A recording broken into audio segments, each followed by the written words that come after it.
Jadi sebetulnya, mohon maaf ya, umat Islam ini memang ditakdirkan ya, secara formal dalam kitab suci ini harusnya menjadi moderat.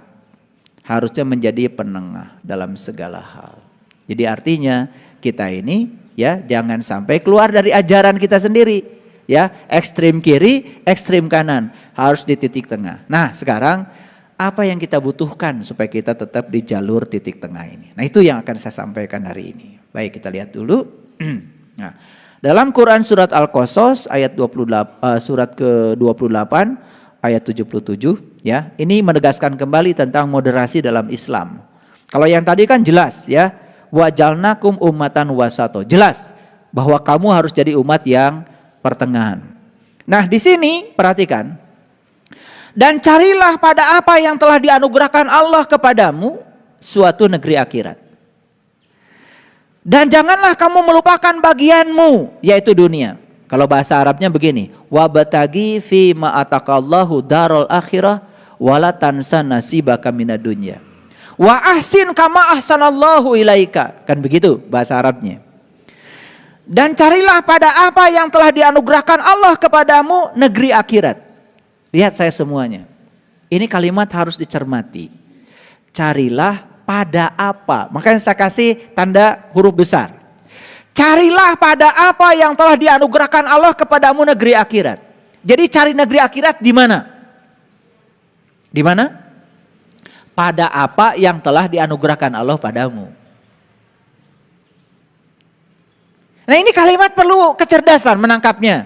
Perhatikanlah. Perhatikan saya. Wabtagi fi ma ataqallahu darul akhirah. Carilah pada apa yang telah dianugerahkan Allah kepadamu negeri akhirat. Jadi negeri akhirat itu kalau mau dicari kalian harus tahu alamatnya. Di mana alamatnya? Pada apa yang telah Allah anugerahkan padamu. Apa sih yang Allah anugerahkan pada kita? Ayo. Apa yang Allah anugerahkan pada kita? Yang paling utama apa? Yang paling utama kan diri kita. Diri kita ini. Udah jelas ini milik kita. Di luar diri tidak ada yang milik kita. Yang paling utama yang milik kita, yang kita punya wewenang untuk mengelola kita sendiri adalah diri kita. Makanya sebetulnya kalau ingin mencari negeri akhirat, kuncinya di mana? Di diri kita. Wabtagi fima atakallahu darul akhirah. Carilah pada apa yang telah dianugerahkan Allah padamu negeri akhirat. Jadi kalau mau mencari harus jelas dulu alamatnya. Nah, kita mau cari negeri akhirat. Kata Allah di mana? Pada apa yang aku anugerahkan padamu. Apa yang dianugerahkan Allah pada kita? Ini bukan? Gitu. Nah, cocok dengan hadis qudsi yang mengatakan kuntu kanzan mahfian wa ahbabtu an urifa fa khalaqtu khalqan. Aku adalah suatu perbenaran yang tersembunyi, aku ingin agar aku dikenali. Maka aku ciptakan kamu agar kamu bisa mengenali aku. Jadi tujuan Tuhan menciptakan kita adalah untuk mengenali Dia. Clear sampai sini? Oke. Jadi apa sih akhirat itu? Nah, ini pertanyaan harus ditanya dulu sebelum dicari. Kan kita disuruh untuk mencari negeri akhirat. Alamatnya sudah dikasih. Pada apa yang Allah anugerahkan padamu. Pertanyaan berikutnya, apa sih negeri akhirat itu? Jangan hanya persepsi pribadi. Ayo lihat saya semuanya. Inna lillahi wa inna ilaihi raji'un. Kita asal dari Allah. Dan kita akan kembali kepada Allah. Jadi asal dari Allah, kembali kepada Allah. Setuju? Setuju dulu. Setuju. Jadi asal kita dari mana? Dari Allah. Kembalinya kemana? Ke Allah. Akhirat itu bahasa Arab. Artinya adalah terminal terakhir. Akhirat itu artinya terminal terakhir. Lihat saya semuanya. Asalnya kita dari Allah. Kita harus kembali kepada Allah. Berarti terminal awal kita siapa? Allah. Terminal akhir kita? Allah. Nah, akhirat itu terminal terakhir. Berarti akhirat apa? Ya Allah, sederhana kok. Jadi akhirat itu apa? Allah. Jadi mencari negeri akhirat pada apa yang telah Allah anugerahkan padamu, kan sebenarnya mencari Allah. Dan Allah berulang kali mengatakan di Quran, aku bersamamu, lebih dekat kepadamu daripada urat nadi lehermu. Bahkan kemanapun kamu pergi, aku tidak pernah jauh dari dirimu.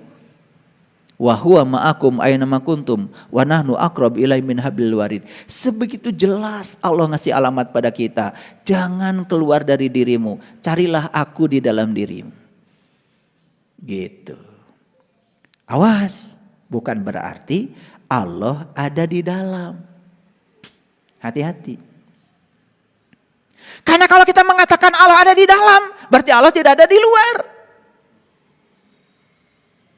Awas, ini mulai ngaji nih. Karena kita sudah terperangkap oleh pikiran kita yang kadang-kadang dangkal pikirannya. Di lain sisi Allah mengatakan, aku meliputi segala ufuk. Jadi Allah di lain sisi mengatakan aku meliputi segala ufuk, meliputi seluruh semesta. Tapi Allah mengatakan aku bersamamu, lebih dekat kepadamu daripada urat lehermu. Bingung kan bagi orang yang tidak cerdas? Ini Allah di luar apa di dalam? Di mana Allah? Di luar apa di dalam? Tidak di luar, tidak di dalam. Tidak di atas, tidak di bawah, tidak di depan, tidak di belakang. Tidak di kiri, tidak di kanan. Kalau kata-kata di itu untuk ruang. Kalau kita berbicara ruang, berbicara materi. Sedangkan Allah melampaui ruang dan waktu. Laisa kamislihi syai'un. Pusing-pusing gak apa-apa ya. Makanya Allah tidak bisa dijelaskan, tidak bisa diterangkan, tidak bisa dipelajarkan. Bahkan beliau tidak punya nama. Tapi bisa ditemui. Ahli astronomi melihat bintang pakai apa? Pakai teleskop. Apakah di dalam teleskop ada bintang? Ya, bintangnya tidak dimasukkan ke dalam teleskop, tapi teleskop bisa melihat bintang. Ngerti? Ini gambaran sederhana. Jadi sebenarnya tubuh kita itu hanya sarana seperti teleskop. Untuk melihat Dia.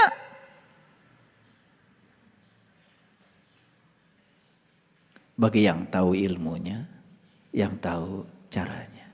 Maka siapa yang sudah menemukan Allah dalam dirinya, maka dia akan melihat kemanapun dia memalingkan wajah.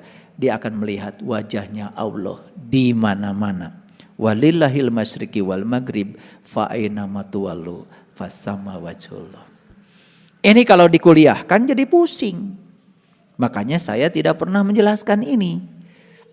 Maka saya cuma mengajak para sahabat, ayo kita meniti ke dalam diri. Buktikan semua yang diomongkan menjadi pengalaman.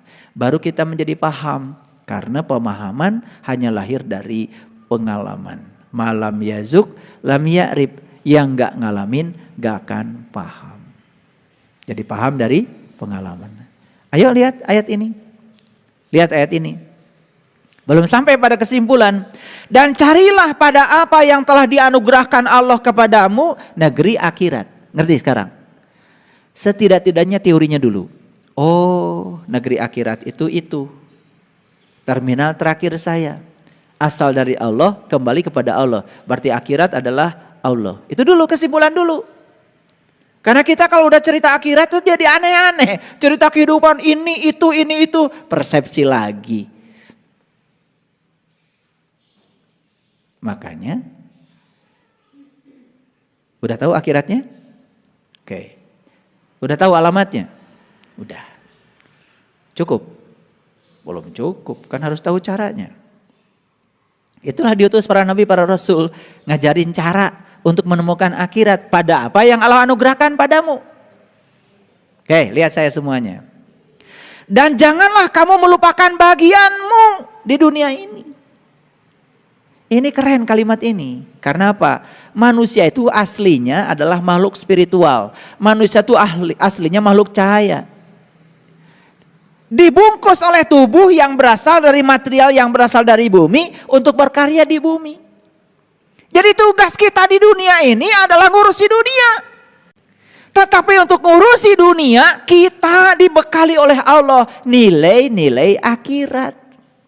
Maka siapapun yang ngurusi dunia menggunakan nilai-nilai akhirat, nilai-nilai keilahian, nilai-nilai ketuhanan, maka akan selamat dunia dan akhirat. Bagian dunianya dia dapat, bagian akhiratnya dia dapat. Siapa yang mengejar Allah, dia dapat dua, Allah dan dunia. Dan siapa yang mengejar dunia, tidak dapat dua-duanya. Gak dapat dunia, gak dapat Allah. Paham sekarang? Oke. Kenapa kok saya dunia gak dapat, Allah gak dapat? Sederhana kan jawabannya? Karena apa? Siapa yang mengejar dunia, dia gak dapat dua-duanya. Gak dapat dunia, gak dapat Allah. Siapa yang mengejar Allah, dapat dua-duanya. Dapat Allah dan dunia. Jadi tidak ada dapat salah satu. Dapat dua-duanya atau enggak dapat dua-duanya. Jadi banyak yang ngajarin salah. Bagian kita bukan di sini katanya. Bagian kita mentar di akhirat. Di sini yang buat orang-orang kafir. Udah gitu yang disebut dengan orang kafir adalah orang yang berbeda keyakinan dengan dia. Keliru. Padahal kafir sendiri artinya adalah tertutup. Keyakinannya mau apa kalau masih tertutup ya kafir. Kan kafir sudah jadi bahasa Inggris, cover. Kalian tidur pakai bed kafir kok. Paham maksud saya? Ini perhatikan. Kok saya nggak dapat dunia? Akhirat pun masih hayalan. Harusnya dapat dua-duanya atau tidak dapat dua-duanya. Kan gitu hukumnya. Coba, kalau kita mengejar matahari, anggap aja matahari itu sumber cahaya. Berarti kita mengejar sumber cahaya, kan bayangan ikut. Tapi kalau kita mengejar bayangan, pasti meninggalkan matahari. Maka dunia itu disebutnya laibun walahbun. Dunia itu mimpi dan senda gurau. Dan siapa yang mengejar dunia, berarti dia mengejar bayangannya sendiri. Saya udah belajar fisika bertahun-tahun, gak bisa nangkep bayangan saya sendiri. Sedekat apa ini bayangan saya, gak bisa saya tangkap. Itulah dunia. Tapi kalau kita ngejar Allah dapat dua, Allah dan dunia. Kalau kita ngejar Allah, dunia ikut. Kalau kita ngejar dunia, Allah gak ikut. Ini rumus sederhana ya. Oke, jadi saya ingin mematahkan sebuah paradigma yang diajarkan banyak orang keliru. Katanya bagian kita mah bukan di dunia sini. Bagian kita mah ntar di akhirat. Lah dunia aja belangsak gimana akhirat? Itu adalah hiburan buat orang yang putus asa.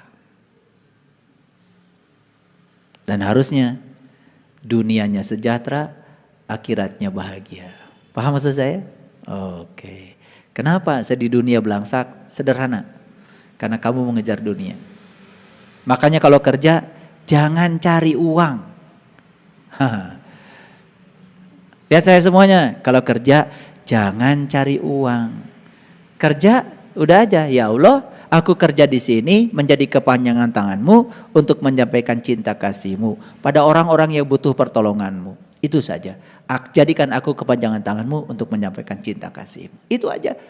Kalau kita dapat uang, itu hadiah dari semesta, bukan tujuan kita. Itu aja dirubah ya, dikit-dikit. Praktekan, kalian akan dapatkan sesuatu yang luar biasa. Karena saya sudah membuktikannya. Saya kerja nggak cari uang. Ngapain cari uang? Uang dong harus cari saya. Enak aja. Kalian mesti cari uang? Bodoh. Biarkan uang cari kita.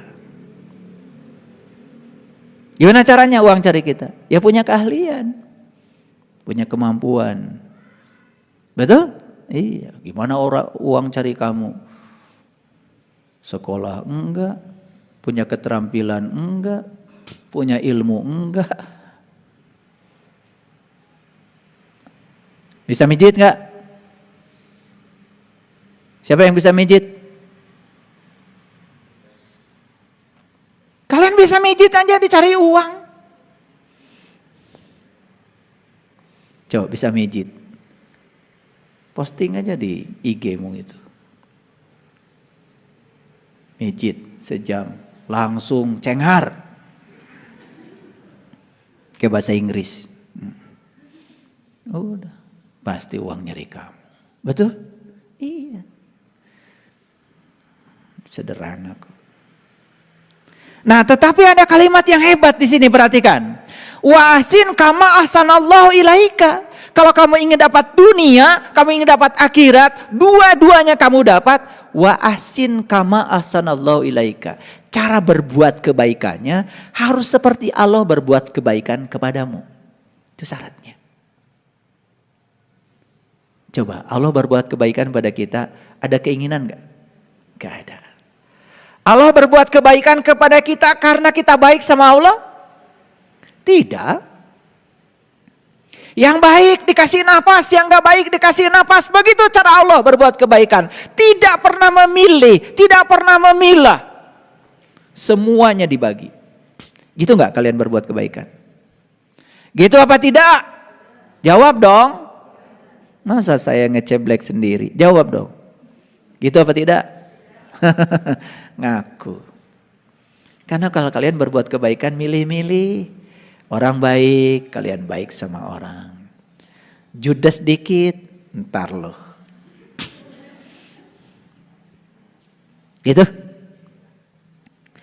Orang memusuhi kita, dimusuhi. Orang baik sama kita, kita baik sama dia.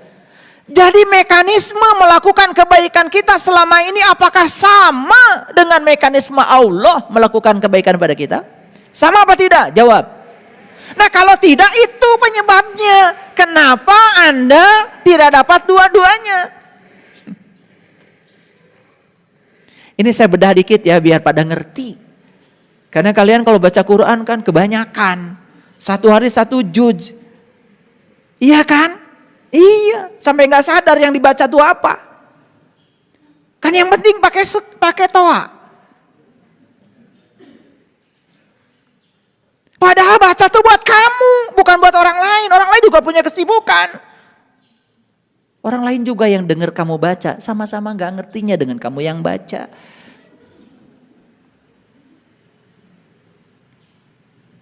Kamu aja merasa paling hebat kalau udah baca. Makanya kalau dibuka, nih satu ayat aja, satu ayat.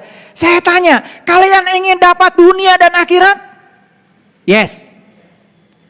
Tahu caranya? Dikasih tahu caranya di sini. Caranya wa ahsin kama ahsanallahu ilaika. Cara kamu berbuat baik harus seperti Allah berbuat baik kepada kamu. Kalau itu kau lakukan, kau akan dapat dua-duanya. Jadi pertanyaan itu sekarang bisa dijawab. Kenapa saya tidak dapat dua-duanya? Lahirnya belangsak, batinnya juga belangsak. Luarnya mengerikan, dalamnya lebih-lebih. Kenapa? Sudah tahu jawabannya sekarang. Karena Anda melakukan kebaikan tidak seperti Allah melakukan kebaikan pada Anda. Jadi harus dicairkan seperti ini supaya ngerti. Sehingga keluar dari sini itu kalian bukan sekedar kenapa tadi dapat apa tadi ngaji? Dapat pahala. Kapan pahalanya? Entar di akhirat. Gimana sih? Mau aja gitu-gitu. Pahalanya kalian dapat di sini. Apa? Pencerahan. Ternyata saya tahu jawabannya. Selama ini saya tidak dapat dua-duanya. Karena saya melakukan kebaikan tidak seperti Allah melakukan kebaikan pada saya. Apa follow up-nya? Setelah ini saya akan melakukan kebaikan seperti Allah melakukan kebaikan pada saya. Saya akan baik pada semua orang. Apakah orang itu baik atau tidak baik sama saya? Saya akan sayang pada semua orang. Apa itu keluarga saya atau bukan keluarga saya? Apakah ada kaitan dengan saya atau tidak ada kaitan dengan saya? Akan sayang pada semua makhluk. Apakah itu manusia, apakah itu binatang, apakah itu tumbuh-tumbuhan. Saya akan peduli pada semuanya. Saya tidak akan membeda-bedakan lagi. Seperti Allah berbuat kebaikan kepada saya. Gitu, keluar dari sini gagah. Paham maksud saya? Keluar dari sini, keluar mata merah. teler. Ngaji sama ya guru dapat apa? Apa ya? Ya guru ngomong apa ya? Begitu ada comro baru.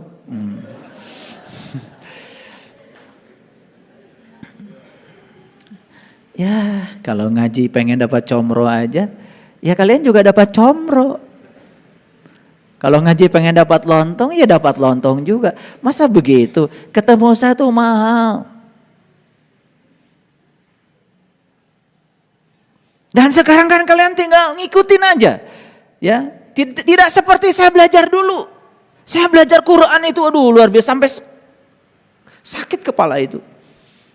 Melihat hubungannya seperti apa, peta konsepnya seperti apa, koherensinya seperti apa. Karena gak mungkin satu ayat dengan ayat lain bertentangan. Dan saya sudah menemukan koherensinya. Sehingga saya menyampaikan ini bukan sesuatu yang teoritis, tapi sesuatu yang sudah terjadi sebagai pengalaman pribadi saya. Karena orang beriman tidak boleh menyampaikan sesuatu yang tidak terjadi pada dirinya. Ini sudah saya uji. Apakah saya pernah kehilangan rumah? Pernah. Apakah pernah kehilangan mobil? Pernah. Apakah saya pernah kehilangan uang? Pernah, alhamdulillah. Ya. Miliaran, bahkan saya hilang emas kiloan. Saya perhatikan kenapa bisa begini. Dan itu adalah teguran yang luar biasa bagi saya. Makanya tidak ada kesalahan. Yang adalah pembelajaran. Saya ketemu jawabannya. Dari ayat ini jawabannya. Setelah saya praktekkan ayat ini, keren. Oh ternyata saya melakukan kebaikan harus seperti Allah melakukan kebaikan pada saya. Itu aja kok. Sederhana. Setelah itu dapat dua-duanya. Dapat lahirnya, dapat batinnya. Dapat fisikanya, dapat metafisikanya. Dapat dunianya, dapat akhiratnya. Kan akhirat belum ada Pak. Itu yang konyol. Akhirat sudah ada sekarang. Karena akhirat itu kan Allah bersama saya sekarang. Saya rasakan kehadiran setiap saat. Di sini, saat ini, sekarang. Dan saya tidak pernah terpisah dengan dia. Bahkan sekarang saya lagi ceramah seperti ini. Saya tidak bisa melupakan ingatan saya pada dia. Seperti yang dikatakan di Quran. Faiza qadaitum manasikakum fazkurullah kadzikrikum abaakum. Apabila kamu sudah selesai menunaikan hajimu, perjalanan kamu ke dalam dirimu, maka kamu akan bisa mengingat Allah persis seperti kau mengingat bapakmu sendiri. Kadzikrikum abaakum. Saya dari pagi ceramah sampai sekarang tidak bisa melupakan dia. Dia terus memandang saya, dia terus bersama saya. Tidak pernah satu detik pun saya merasa terpisah dari dia. Karena saya bisa melihat karena dia, saya bisa mendengar karena dia, saya bisa bicara karena dia. Karena dia sang mahadaya hidup yang ada pada diri saya. Saya sadari kehadirannya.